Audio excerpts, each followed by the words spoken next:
Welcome to Over 50 and Flourishing, the show for any woman who feels like she's lost her compass in the sea of midlife. Let's celebrate growing older together. It is our prime. Hi, I'm Dominique Sachse. First of all, happy day after Mother's Day. Apropos for me to have my mama on today's show, Audrey. You guys know her and love her. You have seen her throughout the years on my YouTube channel, and you have so many questions for her, for us, the mother-daughter relationship. Was it always this sunny and bright, or did we have conflict and points of contention in the past? We will address all your questions in today's show. Mom, you're on a podcast. How do you like that? Can we be honest that you didn't know what a podcast was?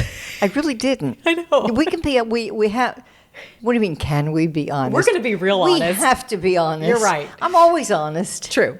Yeah. You were funny. So when I told you I was launching a podcast, you said, well, what's a podcast?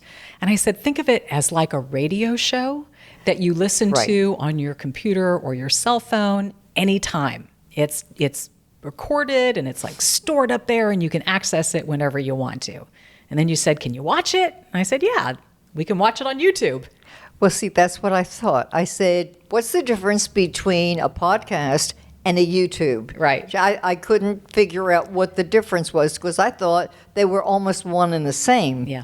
And then, of course, I saw the podcast and then I understood the difference. But there's a similarity.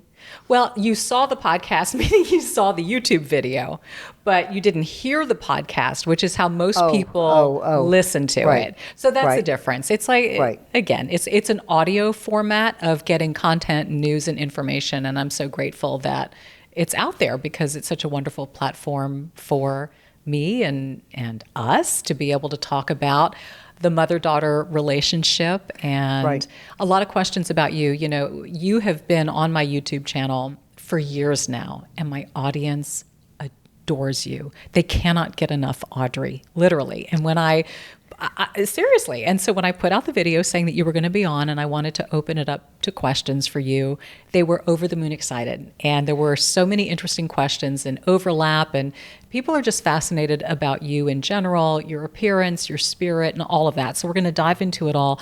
But the first thing is they wanted to know how we celebrated Mother's Day. So that was simple. That was church and a nice restaurant at Bari, an Italian restaurant here in the River Oaks district. Yeah, and the food is fabulous. Yes, and we had a great Mother's Day. Right. Yeah, so I think the timing is perfect that this airs the day after Mother's Day. You have a lot of questions here about your personal life and your history, so I think that's where we're going to start. You good with that, Missy? I'm good with that. Okay. Absolutely. I'm putting on my glasses. Stories from your formative years, favorite things and life events that made you who you are, including childhood. My background is with my grandparents having immigrated to the United States. So my background was really somewhat European. And I even learned how to speak a little bit of my grandmother's language. Yiddish. Well, they came from the Ukraine. Yeah, exactly. They both families came from the Ukraine, but at different times, not at the same time. I love the fact that it was a culture that I found to be extremely interesting, especially the food. The cooking and the food, because everything happened in the kitchen. What was your favorite thing that your grandmother used to make? My grandmother used to make knishes. Knishes and her challah bread, and then she would make a round little, not a cake, but like a huge, sort of like a cake, but like a cookie, a big cookie, and it had cinnamon. It was swirled with cinnamon in it. And I would just sit in the kitchen and watch her cook. And when she wasn't looking, what I did one day, and she started to yell at me, what I did one day was I waited, and the bread was in the oven, and I was waiting for the bread to come out. My grandmother went around the corner to a closet somewhere, etc., and I ran over after she took the bread out, took a whole loaf of bread, broke off the end part of the bread, put my hand in, took the whole center out, took butter out, and ate the whole thing. Yeah, that's the best part. And then she would make her knishes. Now, we had a big family. My mother had 3 brothers and a sister, and she would make knishes. I don't know if any of you understand or know what a knish is, but if you go over to Kenny and Ziggy's, if you go I to think Kenny we have and a large percentage of a Jewish audience who if probably you go to knows. Kenny and Ziggy's, I mean, you'll find out and you'll see.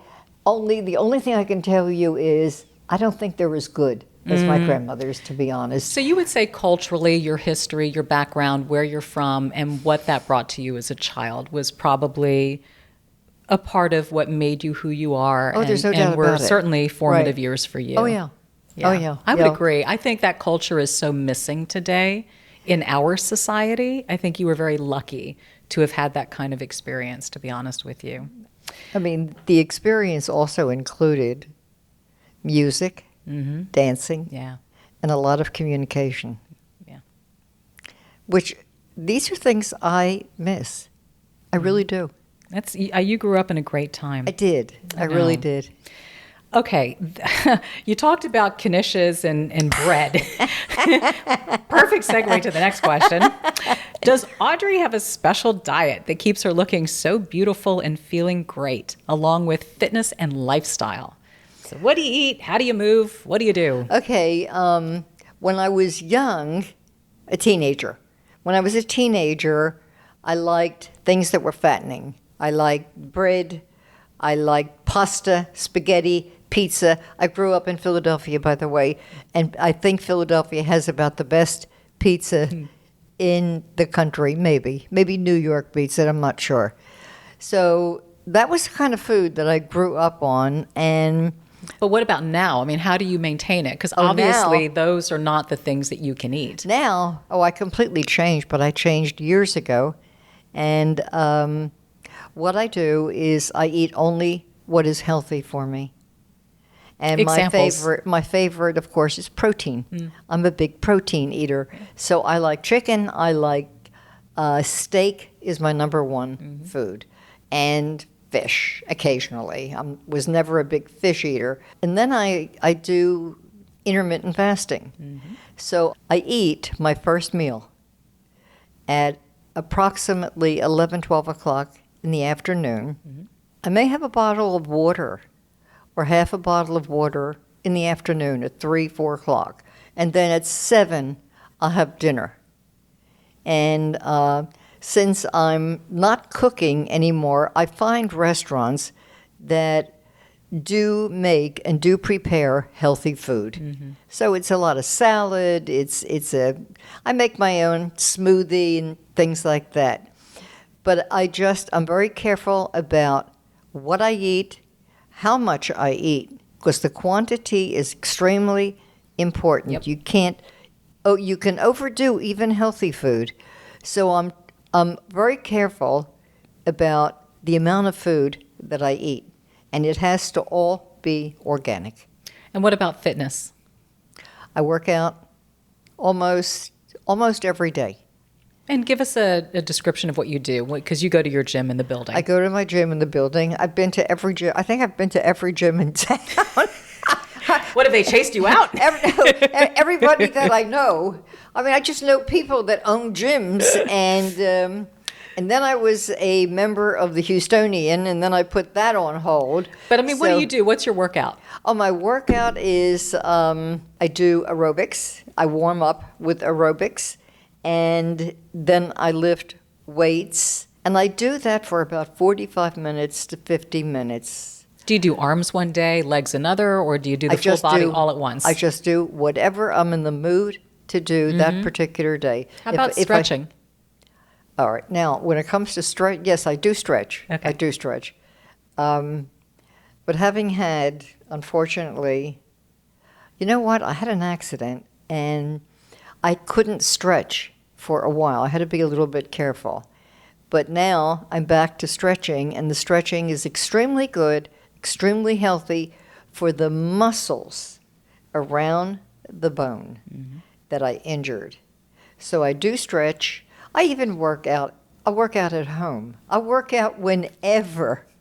I work out at 2 o'clock or 5 o'clock, or it doesn't matter. It actually doesn't matter. I work out whenever I'm in the mood to. I have equipment in my apartment. Right. So I'll take out weights. I got light weights and heavy weights, and I've got a thing that I put in my door that I can pull like you do in the gym. Yes. And then, so I'm like always working out. That's great. And I think that in order to maintain your body and your health, the two most important things are food that you eat, how you prepare the food, and working out. And I guess being happy also. Being happy is also very important. Yeah. That actually leads into the next question. What's been the biggest beauty challenge as you've aged? Yeah, skin. It bugs you the most? Yeah. What is it? Just wrinkling, elasticity? You know, I was looking at her face, and I said to her, I told her, I said, oh my God, I used to look like that. See, and I look at your skin and I think, oh my goodness, I want to look like that when I'm 87. So it's all about perspective. Well, that's true. And speaking true. of perspective, we're going to get way more of yours in just a bit as we learn more about you and also dive into romantic relationships and our relationship, especially younger. We'll be right back with Over 50 and Flourishing with Dominique Sachse.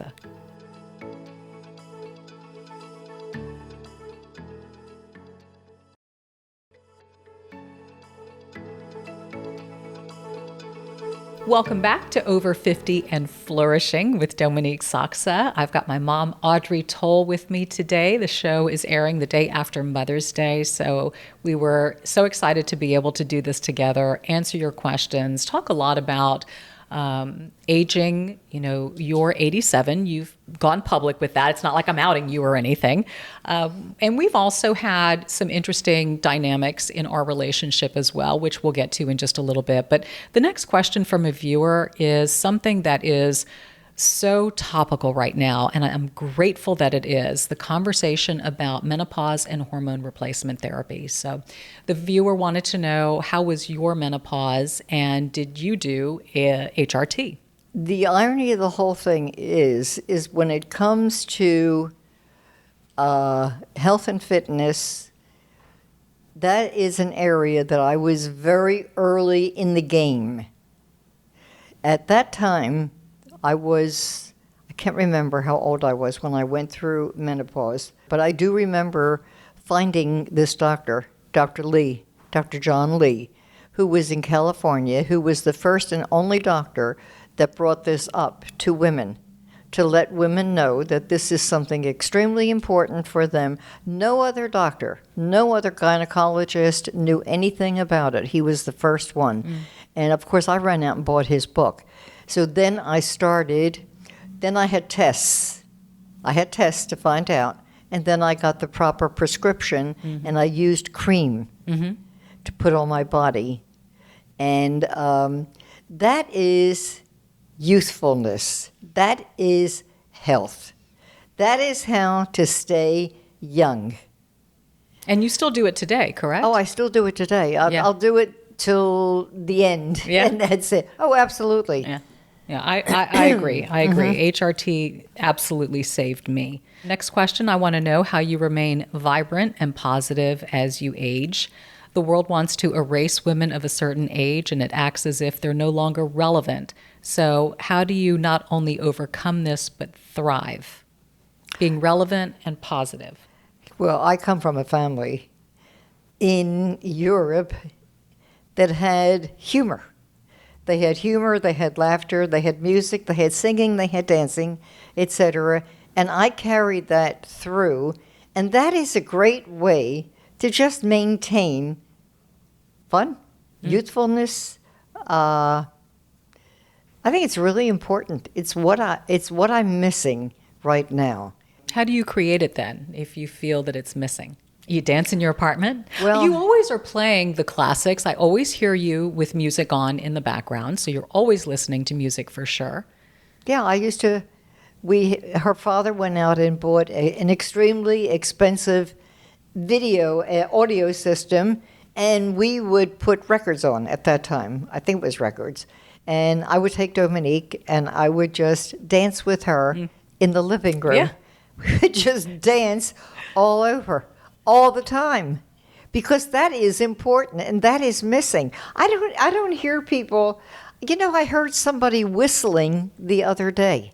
I mean, when I was young, everybody whistled. And I walked over to him. I said, I can't believe what I just heard. And he looked at me, not understanding what I was implying. Yeah. And he said, what do you mean? I said, you whistled.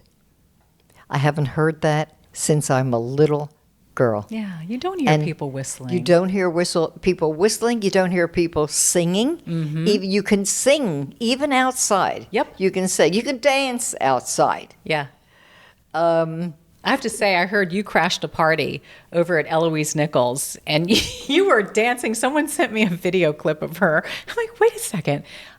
I know those people. I know that makeup artist and that hairdresser, and there's my mom in the middle of the party dancing. And apparently you crashed the Bella Renova party, and you were having a ball over at Eloise Nichols. So I will say that if she finds the party, my mother has a way of finding the party, because you are the first to arrive and the last to leave, because you love that celebratory nature of life. That's important to you. I do. I really do. I know. Right. The next question is, this is for both of us. How do we both make friends after 50, and what do you do with your friends? The funniest thing is, I just moved. No, actually, I'm going to tell this story, and I don't mean to interrupt, because there's irony in this story. Okay. Our two latest friends, who have become sort of our nearest and dearest friends, we met through each other. That's funny. Have you thought about that? No, I have not. Okay. So no, I have not. I ran into a woman at a local restaurant here, and she introduced herself to me, and she follows my YouTube channel and follows you. I can't believe and she said her name is Liz, and she said, oh, I just love your mother, and I love you, and that you guys are great. And I could just tell by her energy and the way she spoke. I thought, wow, you are such a good fit for my mom. You two would hit it off beautifully. So I literally gave her your telephone number right then and there. And I said, you need to reach out to my mom, because I think the two of you will be fast friends. She couldn't get over that, by the way. I know. Yeah. No, I know. But you have, and you've done things together. And you just told me the other day that she is the sweetest, loveliest, most wonderful person that you've met in a really, really long time. And my new friend, Holly, I met through you. Right. She met you first. Right. And you said, I think you and my daughter would be great friends. So that's kind of a cool story. And the funniest thing is, we like certain people. I think everybody does. Everybody has a preference to a certain type of a person. Yeah. And for me, with my background and my thinking, and because I'm a rebel, so for me to find anybody or to find people that I can communicate with and have fun with, and it's difficult. There's a big difference between friendships right. and just people you know. And right. I think there's got to be something very deep in terms of what you connect over to make somebody close to you. Right. So I feel like we're both really blessed in that we both have new friends in our lives who we really appreciate and enjoy. Really, and it's really funny because, I don't remember exactly how I met Holly. But when I met her, she says she met you at the bar in the apartment, and you were wearing bright orange or hot pink pants, and she said, I need to know that woman. That's how you met. Oh, that's right. She's in the same building. Yeah, exactly, right. I know. Next question. What do you do in a day? Do you read or do you watch TV more? Go crazy. Really, go crazy. And what do I do in a day? Nothing. The only thing I do is because I'm not working, so I'm on the computer. and I get a lot of information. I do research on the computer. What about this? What about that? What's this? What's that? That's exactly how I learn. And I've got music on, and then I take walks. I walk a lot. Mm-hmm. Otherwise, Would you say that's a struggle for somebody at a certain age when, in a way, and this kind of pertains to that other question that was asked, when you're sort of aged out of work because technology has passed you by and it's really hard to get a job because you have to know how to operate computers, you have to know how to do basic technology. And I think that's where a lot of seniors struggle, is that they still have a lot to offer. They still have energy and ability to do something, but in a way, the world has sort of passed them by. And I don't think that companies make concessions for what a senior can actually bring in terms of character and quality to the equation. I mean, that would frustrate me. Technology, number one. And I'm sure that that's true for a lot of women out there. That's what I said. That we did not grow up with technology. And, I walk into a store and I'll say, would you do me a favor? Would you put this in the machine for me? Because you know how to do it faster and better. So, and it doesn't matter whether it's a little machine or it's a big cash register or whatever, et cetera. So technology has been difficult for me. I'm even trying to do something right now, and it's driving me absolutely insane that I can't get a handle on it, that I can't do it. I can go out and I can sell. I can sell anything, anywhere, to anybody. But that's my point. I think that oftentimes seniors are limited because of the technology issue. It's that you are capable in certain areas, but the technology has passed you by, and it's a part of the job requirement.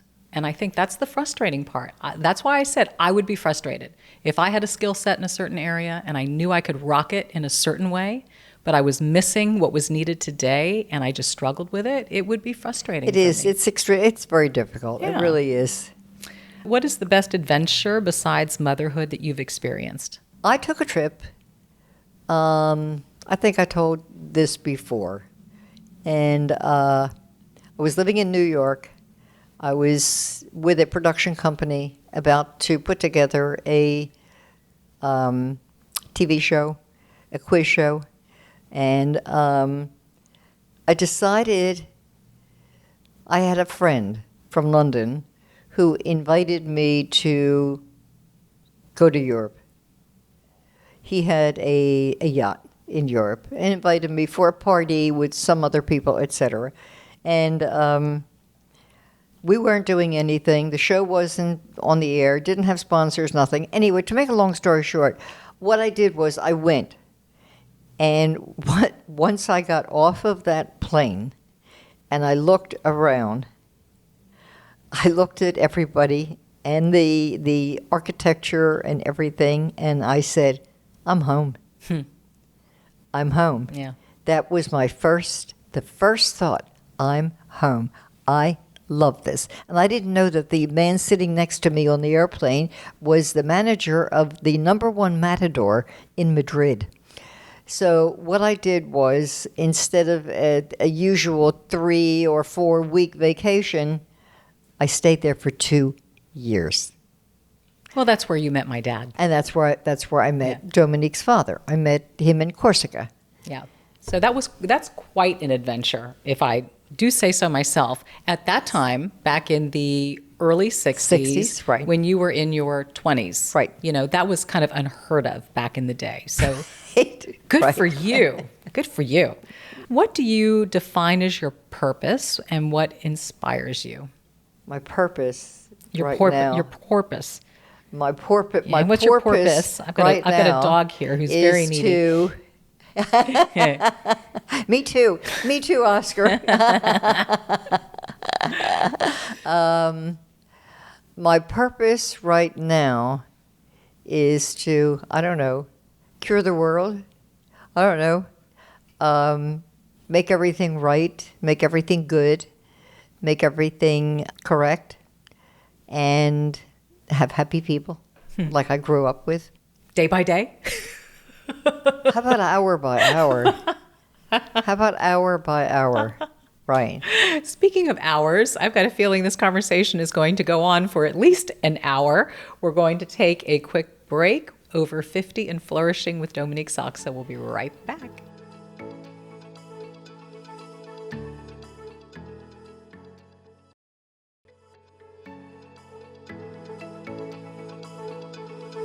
So if you were to pick a match for me and a mate, what characteristics would he have to have in your opinion? Well, the most important character, if I were to pick, I mean, he would have to love you to death. Yep. Absolutely love you to death, because he would be very fortunate. Very fortunate. Because there are very few women around like you. Thank you. It's true.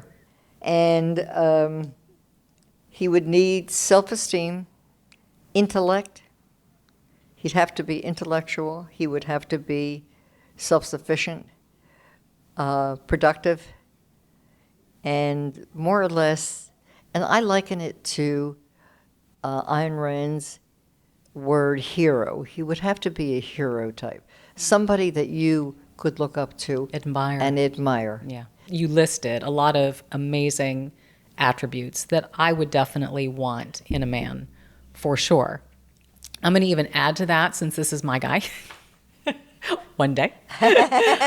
I'm going to add incredibly kind-hearted, working toward a goal of being unified as a couple, and realizing that it is work and that you don't coast and it doesn't come easy. I will add a man of faith, and I'm also going to throw in handsome, fit, and a good lover. So now my pool may have gotten this big. My pool is now the size of a jacuzzi, but somewhere out there he's in it. And at some point in my life, he's going to show up. But one thing I do know from reading Jay Shetty's 8 Rules of Love, which I adore, is that right now I'm in my alone and solitude phase, and I need that. I need my time alone to reconnect with me and really discover and rediscover me and what I want in a relationship and in a man, and just connect with myself for a little bit. Do you know that I was surprised to hear that? I know. Because I watch him, or I listen to him and watch him on the internet. I bet you listened to his podcast and you didn't even know it was a podcast. No, I didn't know. Or no, maybe you see him on your Instagram feed. Something like that. Yeah. Do I know Instagram from podcasts, from YouTube, from this to that? Are you kidding? It doesn't matter. On this little thing that has a screen is where I saw it. And when I heard you mention that you I love have him. A book. Yes. I didn't know he wrote a book. Yes. I didn't even How to be really. A monk. He's brilliant. He's brilliant. He's wonderful. He's somebody to follow for sure. That is especially interesting. in the area of relationships. I think he's exceptional. Exceptional. So I love your selection for a mate, and in time, I think I will have him. I know I will, in fact. I know I will. This is an interesting question.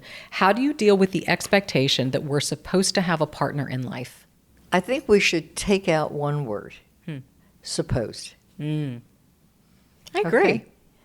Who sets the rules? Yep. Who tells you what you are supposed to do? I think a lot of people feel pressured to have somebody in their lives. And you know what? I think in a way, loneliness factors into that. I think aging factors into that. Do I want to age alone?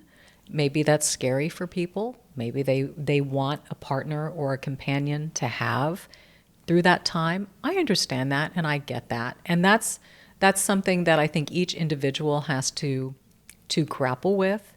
But it's like you say, it's a personal decision. It's not what others place on you. It's what you are feeling about you. Yeah, I would like a partner myself. Yeah. Absolutely. Right. And age means nothing. Well, let's talk about that, because, a lot of people have asked about your dating, and we've joked about the fact that, you've gone on dating websites. In fact, you married 2 men off of Match.com. Right. And then you dated one for 5 years, right. and it didn't work out. Right. But you are completely unopposed to dating websites. In fact, I think you enjoy being on them. Well, not only that, don't forget I moved back here, so I left a lot of friends and a lot of people that I was very close to back in Florida. So when I moved back here, I was like starting all over again. I was married at that time. But to somebody you met on the internet. Somebody that I met, and then we divorced. But when I when I moved here, I went back on the internet, and then I met someone, and we had a relationship. We didn't get married, but it lasted about 4 years. Yeah. About 4 years. I think companionship that you admire. You must admire the person you're with. You really must. Yeah. Otherwise, you're plugging a hole, and that hole needs to be plugged by you. Yeah, and you know what? You have to admire yourself too. Yeah, it's true. There's a question in here about when you and Dad divorced. How old were we? How old was I? How old were you when you and Dad divorced? And how did you handle it, and how did I handle it? And we talked about this the other night because we were trying to figure out the age. And I was 25, and you were 32 when you had me, so that made you 57. So you were 57, I was 25. I was already an adult. You and Dad had moved on. You were either living in Annapolis or Connecticut at the time. I was here working. So for me, it didn't really affect me. No, it didn't. At all. No. And in fact, I will say this. It was good. Yes, you and Dad fought a lot. You fought a lot during my teenage years. There was a lot of strife and a lot of conflict.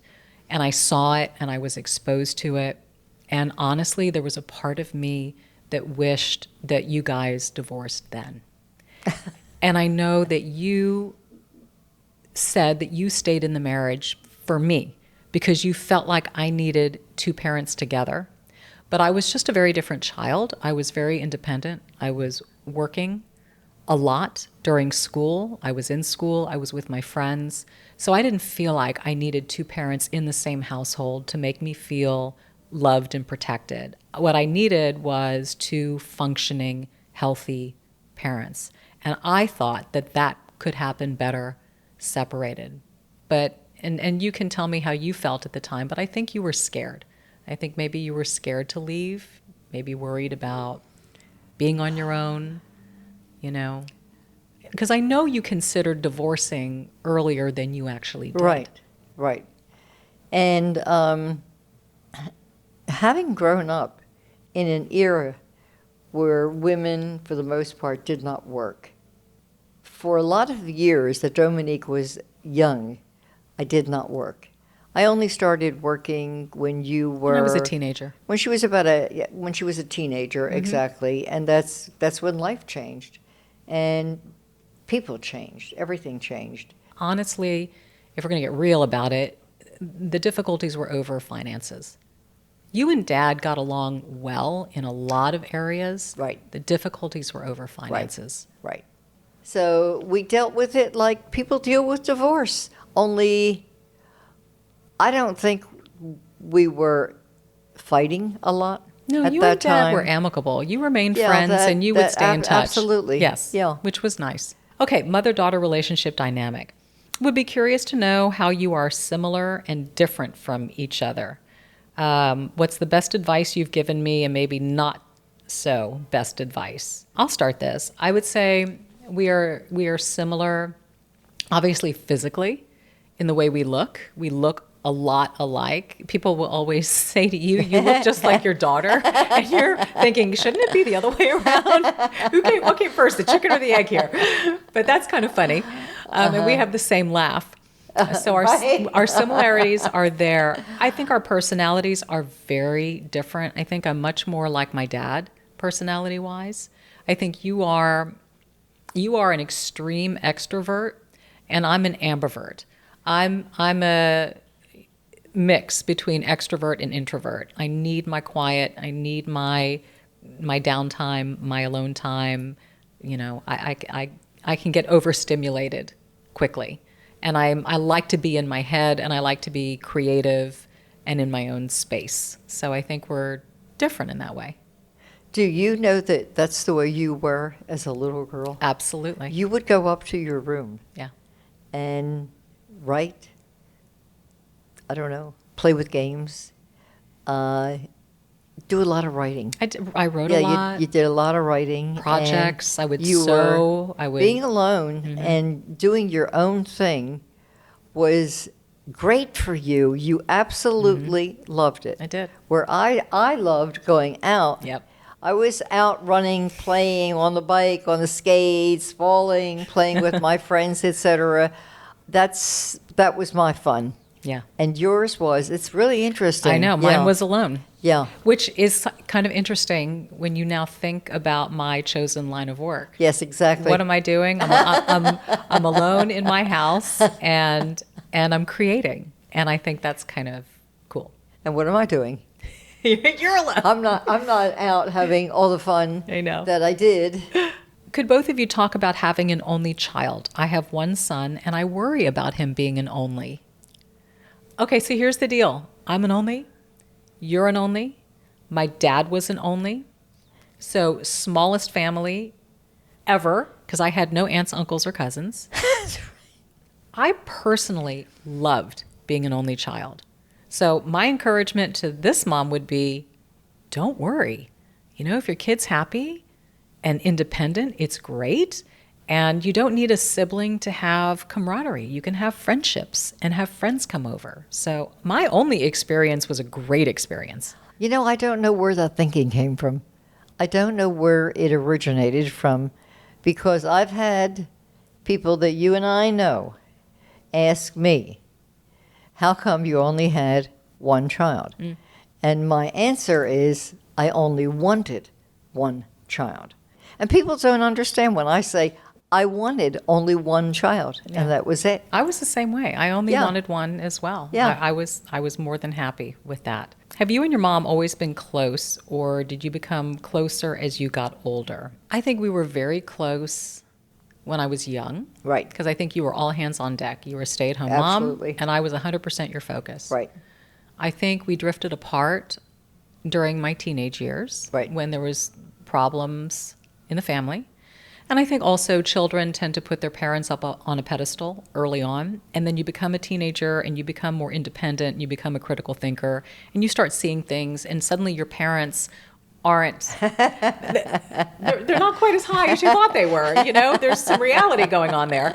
So there was the acknowledgement of the reality and just things that were going on personally. And I was, again, very independent, and so I sought refuge in creating my own life. I sought refuge in work and in friendships, and I was out. I was just out a lot. And then you guys left. I mean, I stayed home and went to the University of Houston, and you and Dad moved on. So I was essentially independent from 18 on. And I think that we came back together again and got closer probably once Styles was born. And, now I'm a mother and you're a grandmother, and the dynamics shifted again. They did. But I think that through it all those years, we always remained friends. Yes. Even though yes, I was up there and you were down here, et cetera, we never lost communication. That's right. Never. Mm-hmm. I don't think there's ever been a day where I didn't speak to you. Yeah, that's true. To this day. That's true. No, you're right. Do we seek each other out when we're sad or depressed? And how did you support me through my divorce? And I will say that absolutely. I will say that during my divorce, here's how I'll phrase it. I don't come to you with the minutia. I'm not one of those people who will express the daily fails, right? I'd rather just manage it and work on it on my own. And what'll happen is, when things really start falling apart is when I'll come to you and say, I'm struggling. Things aren't working. I've been trying. These are my issues. and you say to me, where's all this coming from? It kind of hits you out of left field, because I don't share the day-to-day, because my feeling is that it's my job to handle and manage the day-to-day. It's my job. And I don't want outside influences. I don't want, people suddenly having, different opinions about me or my spouse or this or that. So sometimes I think it's good to keep people at bay, even family. But I think there comes a point where you need to reach out and you need to loop somebody in. And I've always had a level of trust that during those times that you would be clutch for me, that you would be there without judgment, you would be there in full support, you would be there saying, I may not know what happened or how all this happened, but I'm here to listen to you, and I'm just here to help you and to love you. So I'm grateful for that, because that's trust, to be able to have that in a parent. And I think a lot of children feel criticized and judged and hyper-corrected by parents instead of just heard. And you always gave me the gift of a listening ear, and you always would cheer me up and say, you got this, and better things are on the other side. There's a book written by Arthur Janoff, who was a psychologist, who was absolutely one of the most, again, one of the books that I can't find. And his book was absolutely remarkable. And it was all about listening. Mm. It was listening so that the child knows you're hearing. Mm-hmm. Children are not heard. They really aren't. And they're not given... A lot of adults aren't heard. A lot of adults aren't heard. That's very true. That's right. It's the biggest problem that I have, for me, finding an adult who will listen, who I can be heard with. Mm-hmm. Now, as far as you're concerned, I'm very careful, extremely careful about, I don't want to bring anything, I try not to bring anything negative, even though negative things have happened. Sure.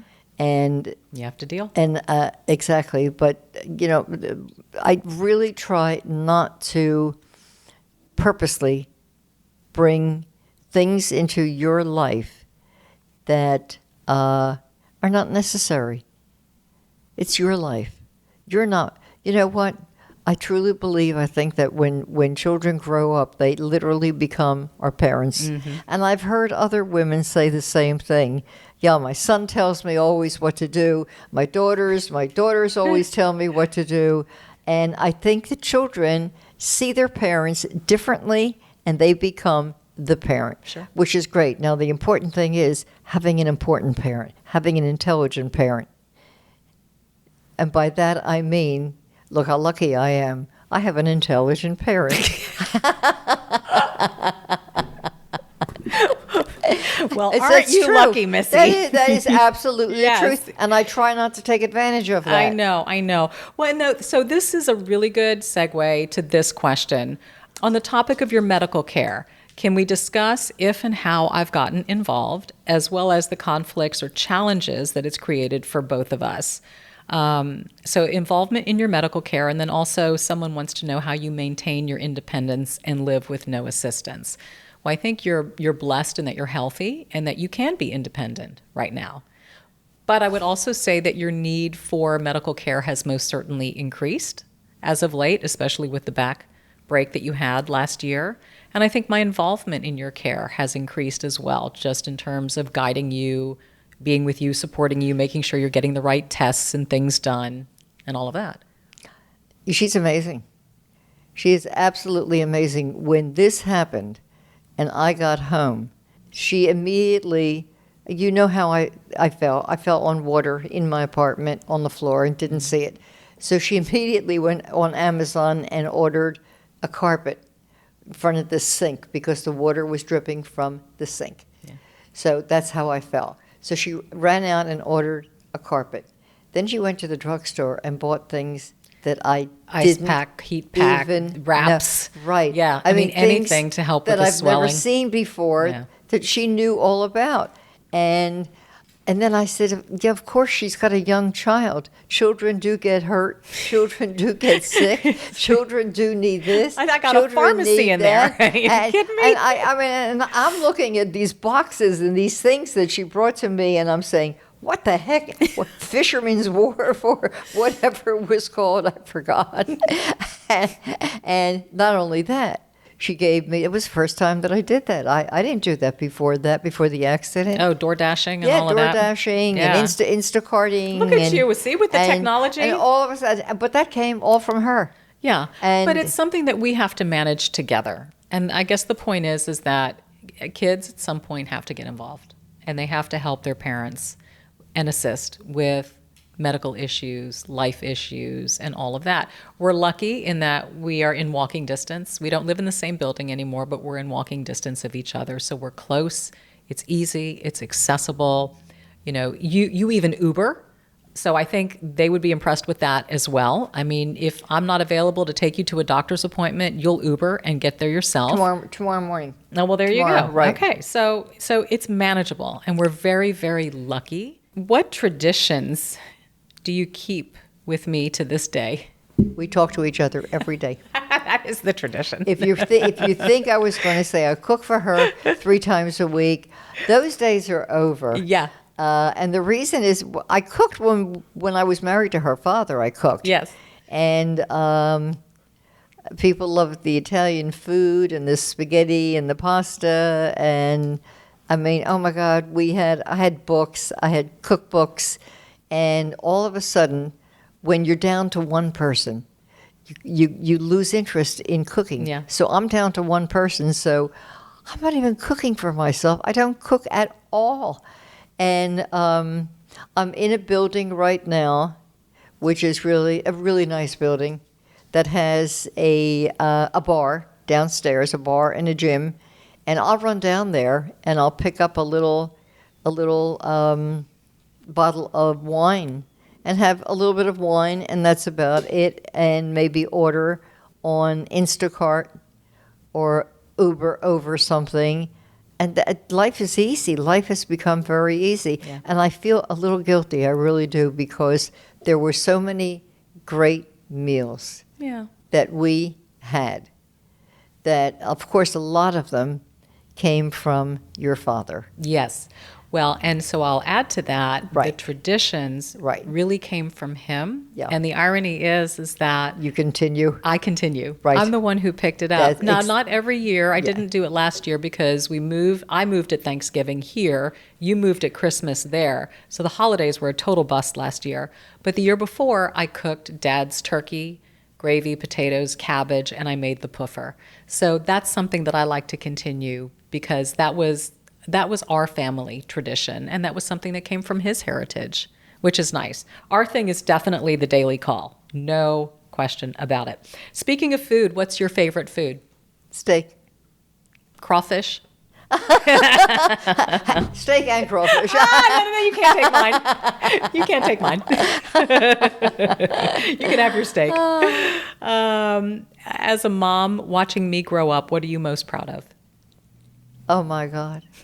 I am most proud of having raised an intelligent, incredibly intelligent daughter who has capabilities beyond most children or most people that I know.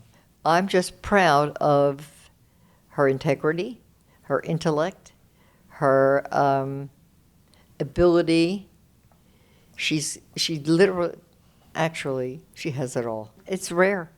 It is so rare that a woman like you at your age has so much. Well, and worked to earn it. Worked yourself to earn it.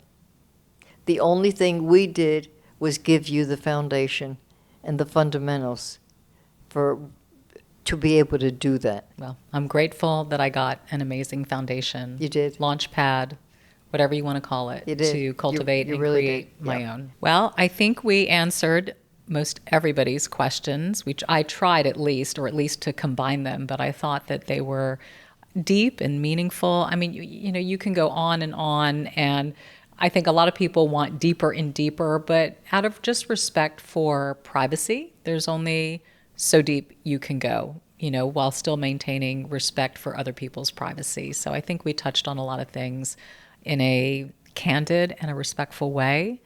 I am so grateful to have you.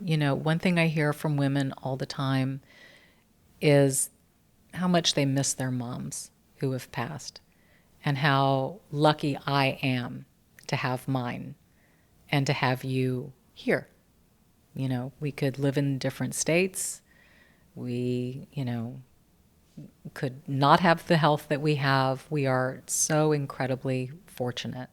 And I thank my God for that. And I'm so grateful, honestly, for what we have, because I know it's precious. And it's a gift, and I acknowledge it every single day that I have you, I talk to you, I see you, because, nothing's forever. Thanks for being on my podcast, Mama, now that you know what a podcast is. You know what? I loved it.